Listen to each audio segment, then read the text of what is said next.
Hello and welcome to another program. I'm Pastor Frank Lewis, and I'm sharing with you today about how to have a better marriage. I know all of you want a better marriage, and it's really important to know how do you get a better marriage. So today I'm going to talk specifically about the number one problem that causes marriages to be so difficult, and really what causes all relationships to be so difficult, and that is unresolved emotional pain.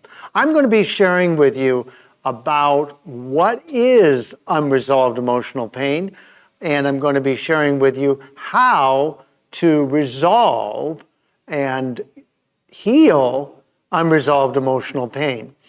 This is going to be very, very important because it is the root cause of all the problems in relationships, but certainly the root cause for all the problems that we have in marriage, that you are and your spouse may be having in marriage. So I want to get into that. I'm going to show you how to resolve it. But before I do, I want to tell you about the book that I wrote for emotional healing. This is the key. The key is how to resolve emotional pain is actually in this book, but it's really going to have a great result for you when you get the key. You can get it on Amazon, and it will help you really to know what's happened, what happened to you, why life is so difficult, and what you can do about it. And I also have a website for the course that I'm working on right now. It's actually a book.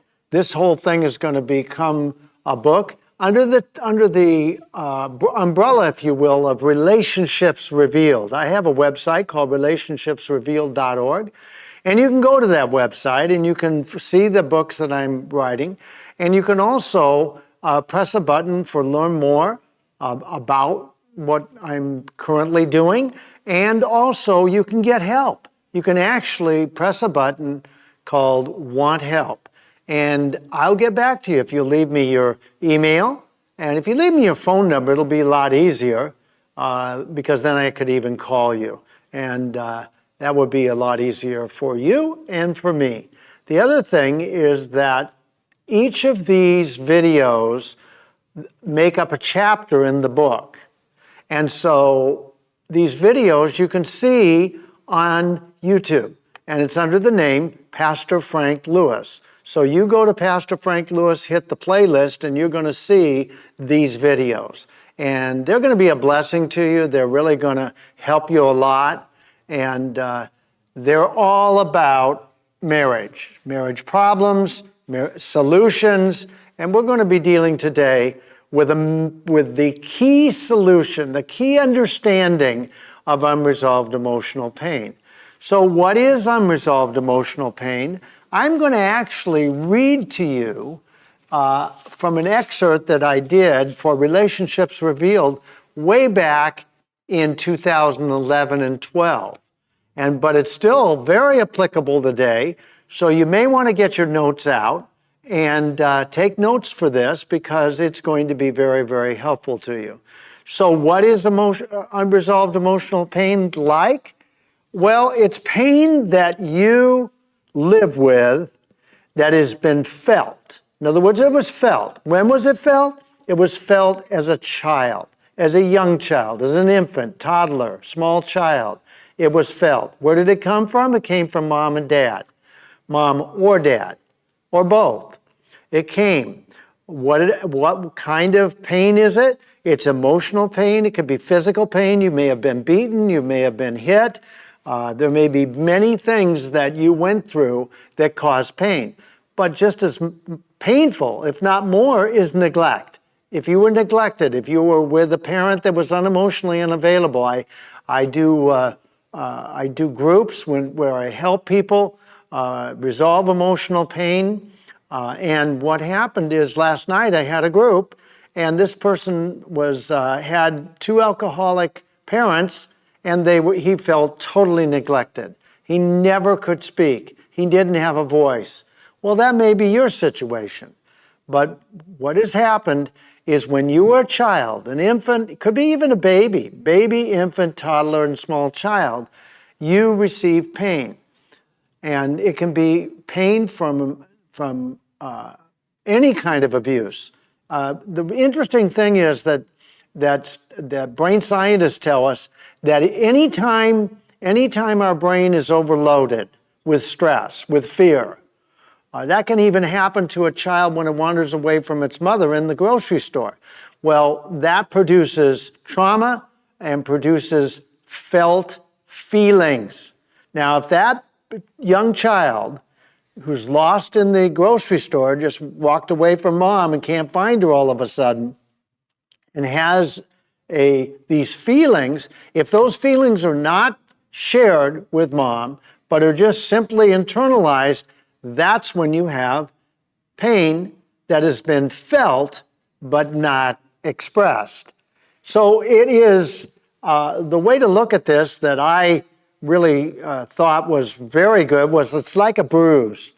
You know you get bruised, it hurts like heck because it's under the skin, but you can't see it except you see and you know the dry blood, you know that it's gone around the muscle to protect it, but it hurts, And so if somebody bumps into you, that is hurtful.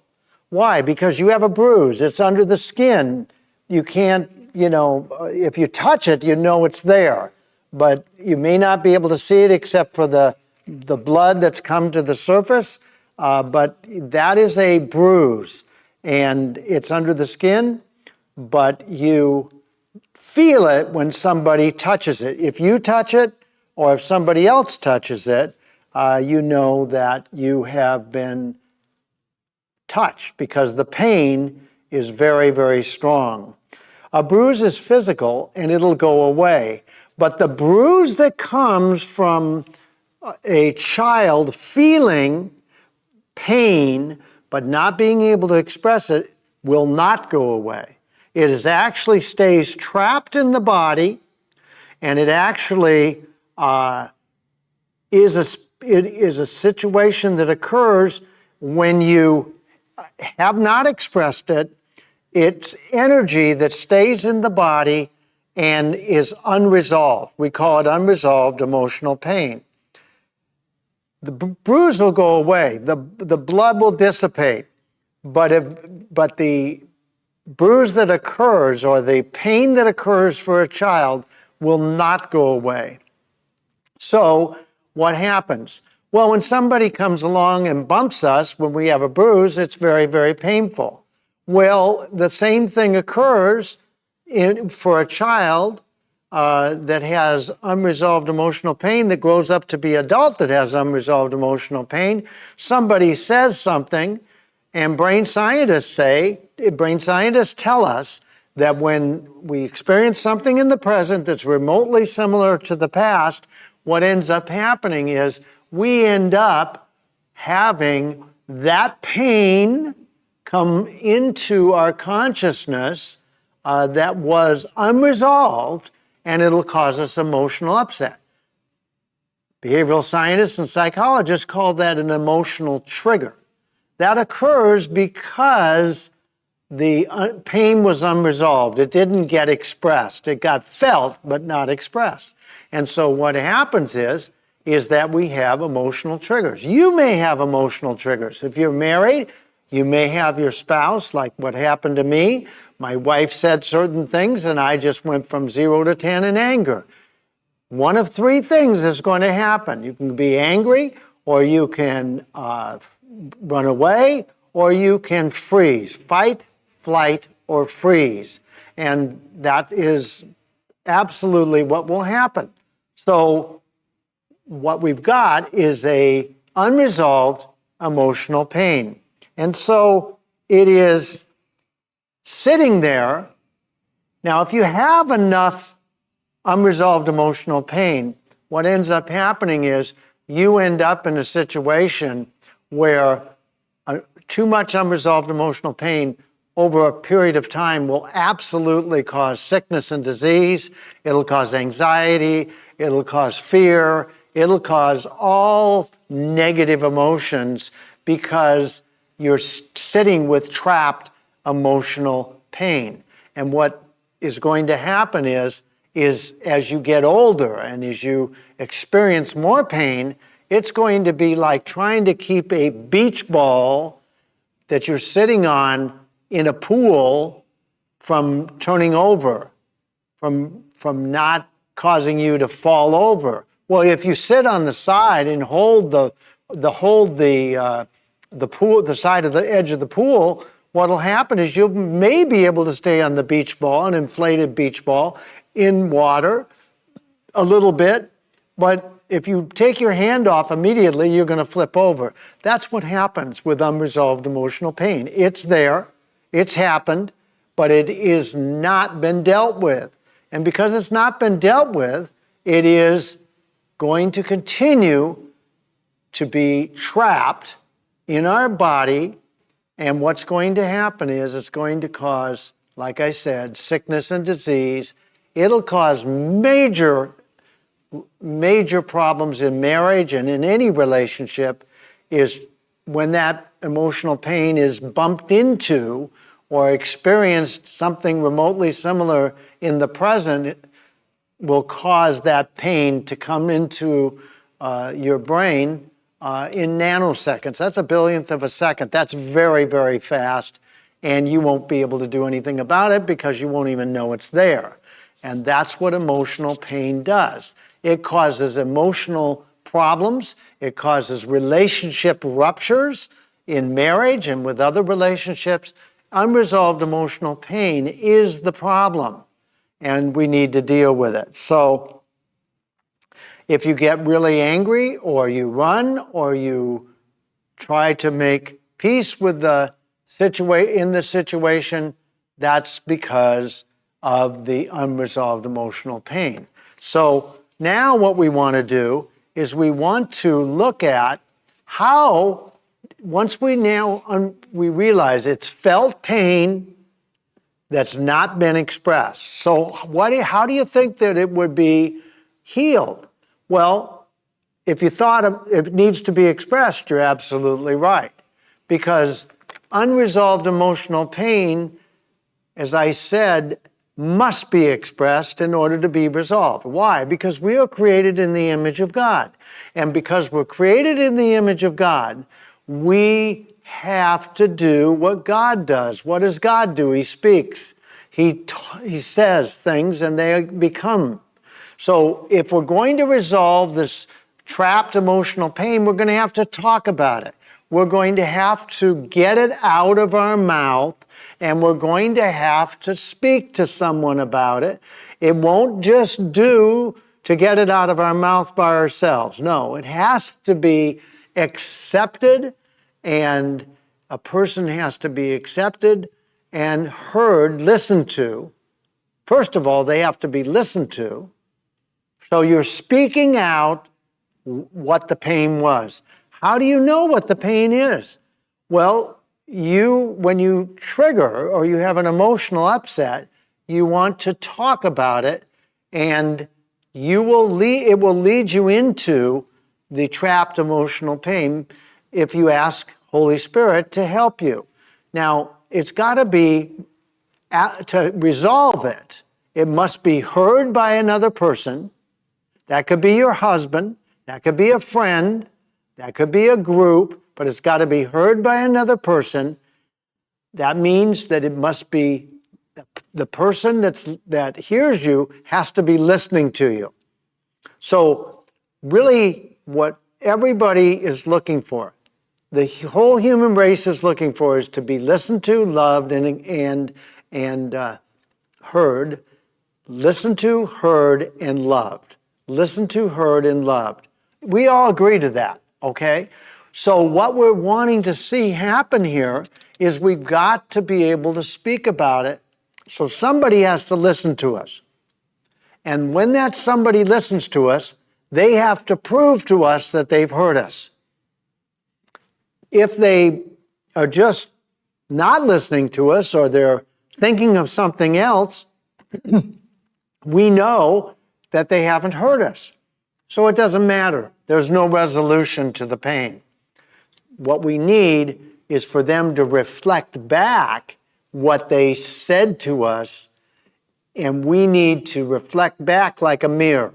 When you look in a mirror, you don't see anything other than what's there. And so when we reflect back, we mirror, we reflect back to them what they just said. We don't add anything, we don't subtract anything. When you look in a mirror, it doesn't talk back to you. Well, in Disney it did, but you don't normally, it just reflects back to you who you are, what you look like. And so that's exactly what we do. We reflect back to the person what they just said in our own words. We don't reflect back to them or tell them what they just said in every word they said. We want the essence. We want them to know that they're heard. That's the key to this whole thing. Because it is when a person knows they're heard, they're reflected back to every group that I have, and I do 5 groups a week right now, because the need is great for people to get unresolved emotional pain resolved, because they're realizing their lives are not working well, their marriages aren't working well, your marriage may not be working well, so the unresolved emotional pain must be resolved before you're going to have a marriage that works well. And so what happens is every one of these people in the group tell the group that they were very much heard. They felt heard. They felt listened to. They felt loved, okay? Why? Because somebody was listening to them. And so that reflection is critical. Now, here's what happens when you are reflected back to and you know you're heard. There's an emotional connection made. Now, emotional connection is what every single human being wants. They want an emotional connection. And the way you get an emotional connection is you know that you've been heard. Now, a little bit of trust is built. And the other thing that happens is that the heart, even the most wounded heart, Holy Spirit showed me, will open up just a little bit, and then we put in unconditional love. Why do we put in unconditional love? Because unconditional love, it says in the Bible, will heal the broken heart, will cover a multitude of sins. Love is the answer. It's what we're all looking for. We want to be loved, accepted, and approved. And so we do that. How do we do that? We do that not by saying, I know what you went through. No, nobody knows what you went through. What we do is we say, I'm so sorry you went through that. And we say it empathetically. Or, I'm so glad and excited about the result you're having. So we're with them. Now, the brain scientists tell us that when we have someone that's glad to be with us in what we're going through, which is talking about the pain of our childhood, what's going to happen is that we are going to actually not only feel accepted and loved, but we're actually going to have joy. Because brain scientists tell us when someone's glad to be with us and whatever we're going through that's painful, there's produced joy. They further tell us that our brains are designed to run on joy. Well, isn't that proof of the Bible? The Bible says the joy of the Lord is your strength. And God talks about, the scriptures talk about joy all the time. It talks about joy, that your joy may be made full. So joy is a result of having someone that's glad to be with you in what you're going through. Well, that's wonderful, because what we want is that's why we need somebody to go through this with us, because we need to be listened to, we need to be mirrored, and we need to be validated. That's what your spouse can do for you. That's what a friend can do for you. And if you might be able to find a group that will, you can't have judgment. You can't be judged because then you won't share your pain. You can't be fixed. You don't want somebody to tell you what they think you should do. You want a friend or a spouse. If you can find a willing spouse, this is going to work very, very well because you're going to develop an emotional connection. And next week, I'm going to talk to you about the power.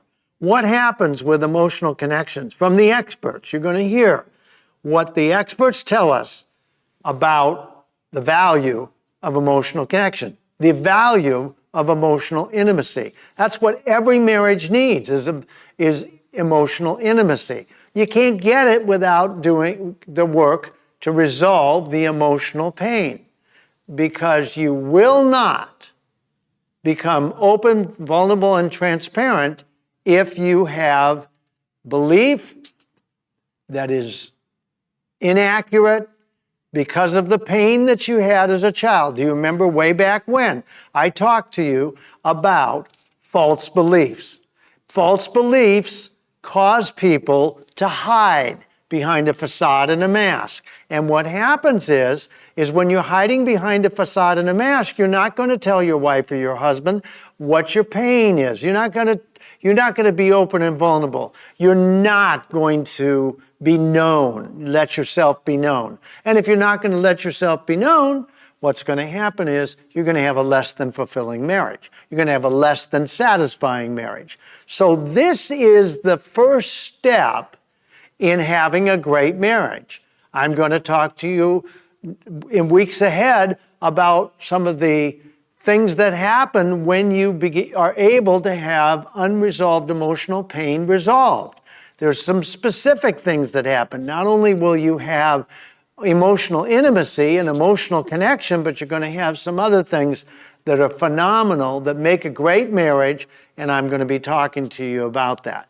But suffice it to say that you and everybody that's listening, everybody that wants to have a great marriage or even great relationships must resolve emotional pain. But I'm going to tell you, there's something also that we do, and that is we affirm each other.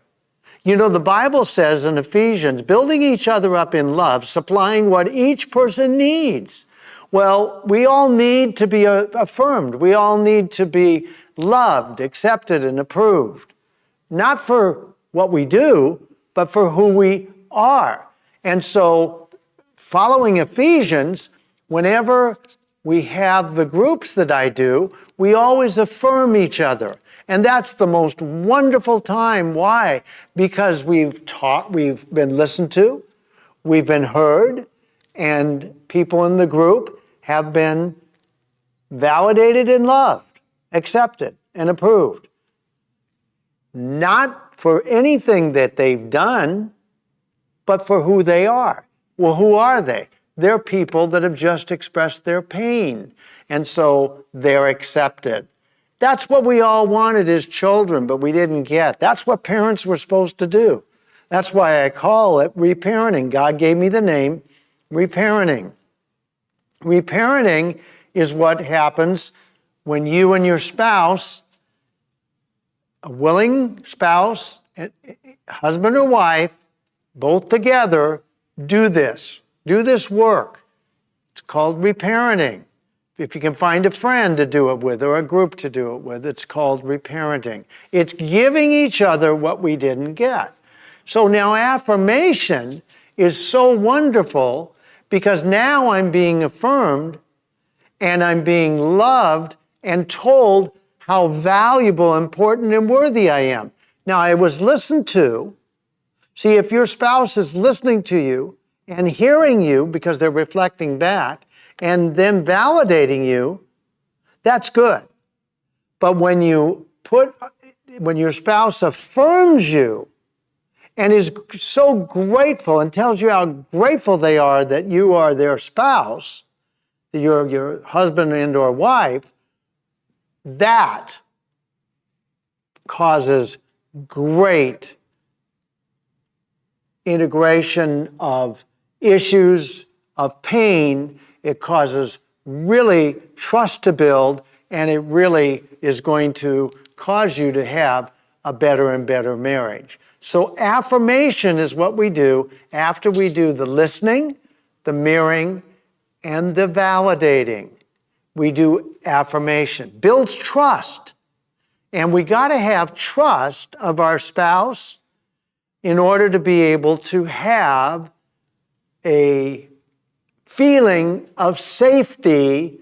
We've got to trust our spouse to have a feeling of safety so that we can express ourselves and be vulnerable, transparent, open, honest about the pain that we experience, the situations we experience that cause the pain in our childhood.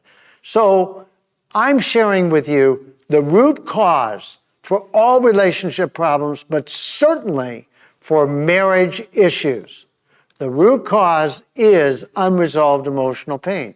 I've told you what it is. It's like a bruise. I've told you that in order to be able to resolve emotional pain, you absolutely must be able to be listened to. You share the emotional pain. You must be heard and know you're heard because you've been reflected back to, and you must be validated. And the exciting thing is when you're affirmed. So you can have a marriage made in heaven right here on earth if you'll do this work. If you'll do what I'm telling you, I promise you, you'll hear about the rewards for having less pain, the rewards for resolving emotional pain next week. But this is so exciting. You're going to want to participate in this and hopefully be able to talk your spouse into being able to do this work, because you want a marriage made in heaven right here on earth. And this is the way you're going to do it. You're going to resolve emotional pain, and you're going to feel freedom. And freedom to be what? Freedom for what? To be yourself. You're going to start liking yourself, and the Great Commandment says we got to love God with our heart, mind, and soul, and love our neighbor as ourselves. You got to love yourself before you can love your spouse. But when you do, it's a marriage made in heaven, and you're going to be blessed and excited about that kind of a marriage.